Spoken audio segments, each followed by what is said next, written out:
bienvenue pour cette nouvelle vidéo qui va se focaliser sur l'actualité des marchés de la semaine dernière en particulier. Une actualité assez chargée puisqu'on a eu notamment les banques centrales européennes et japonaises qui viennent de passer. Et on aura la Banque centrale américaine et la Banque centrale d'Angleterre également à surveiller. Alors où est-ce qu'on en est au niveau des niveaux déjà de marché? Si on regarde les niveaux de taux, si on regarde le 10 ans allemand, qui est quand même la référence majeure à suivre pour les marchés financiers, on est autour des 2,77 aujourd'hui. Donc en léger repli par rapport à la semaine dernière, mais pas forcément de grosses tendances. Par contre, aux États-Unis, on est toujours autour des 4,85, donc des taux qui restent assez élevés. On est revenu des pics, on avait dépassé les 5%, je le rappelle, qui était un niveau assez symbolique. Là, on est au niveau des 4,85 et on attend le discours de Jérôme Powell de la réunion de la Fed, où forcément, on sera très vigilant sur le discours de Jérôme Powell sur ses anticipations en termes de futures hausses des taux, s'il y en a. On est toujours plutôt dans le camp de la pause longue. Donc on estime que Jérôme Powell ne va pas faire de hausse supplémentaire des taux, mais qu'il pourra laisser des attentes dans le marché pour une prochaine hausse éventuelle. Alors, si on regarde les niveaux actions maintenant, on est plutôt sur une baisse légère par rapport à la semaine dernière. Ce qu'il faut avoir en tête, c'est que le mois d'octobre est à nouveau un mois négatif. Donc, on est sur le troisième mois consécutif de baisse des marchés actions, à peu près 3% au cours des 3 derniers mois. Donc, on a vraiment corrigé par rapport au point haut sur les marchés actions au cours de ces derniers mois. Et ça continue, cette tendance se poursuit encore ces derniers jours, même si la tendance est un peu plus faible, notamment aux États-Unis avec un S&P, un indice américain qui perd encore à peu près 1%, principalement tiré par les valeurs de la technologie.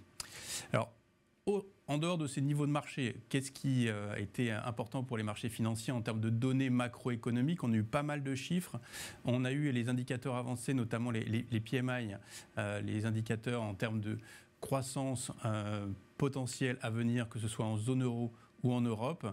Je rappelle qu'un chiffre au-dessus des 50% donne plutôt des indications en termes d'expansion. En dessous de 50, ça donne plutôt des signaux, on va dire, de récession. En Europe, on a des données qui ont surpris à la baisse.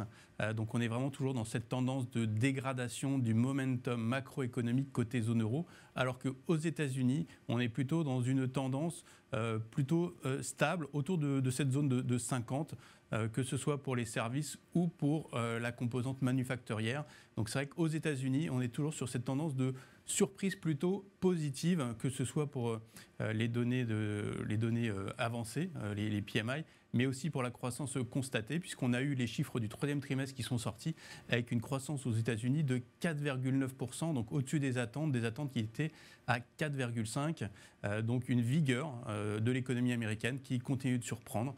Alors c'est vrai qu'on peut émettre quelques réserves sur cette vigueur. Est-ce qu'elle pourra perdurer dans les prochains mois? Donc il faudra suivre bien évidemment les politiques de la Banque centrale, les politiques en termes de budget qui vont être scrutés dans cette fin d'année et bien évidemment les niveaux de taux également qui peuvent avoir un effet sur la conjoncture, sur les marchés financiers.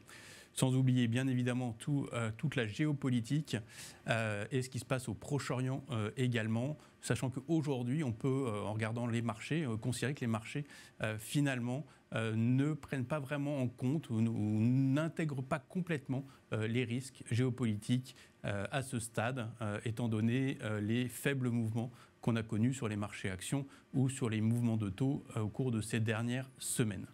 Si on revient quelques instants sur les banques centrales, donc on a eu la Banque centrale européenne qui a eu sa réunion et qui n'a pas changé ses taux directeurs, donc une pause de la Banque centrale européenne, de Mme Lagarde, une pause qui était attendue, donc il n'y a pas de surprise de la part des marchés. Par contre, il faut voir que c'est la première pause depuis un cycle très violent, très fort de remontée de taux, et donc on reste sur un taux de dépôt à 4%, un taux de dépôt qui devrait être maintenu selon nous pendant une période assez longue de plusieurs mois avant de voir les évolutions ou on va dire les effets de ce resserrement de la politique monétaire sur l'économie. Donc pas d'autres indications à ce stade côté Banque centrale européenne, que ce soit sur son bilan ou sur des modalités plus techniques, on va dire, pour ajuster sa politique monétaire. Par contre, on peut signaler une autre banque centrale qui a communiqué très récemment, la Banque du Japon. C'est vrai que c'est important de le souligner puisque les taux japonais remontent assez fortement, autour de 0,95 aujourd'hui, sachant que la Banque du Japon a gardé son taux directeur à moins 0,10, mais qu'elle a une politique de contrôle de la courbe des taux qui est assez importante. Et là, elle a annoncé un discours un peu plus flexible sur le fait que le taux à 10 ans pouvait évoluer autour des 1%. Donc voilà, c'est un petit changement, on est sur du temps long, on est sur une politique monétaire à la japonaise, mais ça reste quelque chose d'important à surveiller pour les marchés financiers. Je terminerai sur la partie action, puisqu'on est en pleine, on va dire, séquence de publication des résultats des sociétés. Alors, on a eu à peu près 50% des résultats qui ont été publiés. Faut voir que dans l'ensemble, on est plutôt sur les niveaux attendus en termes de consensus, mais on a des dossiers qui surprennent vraiment.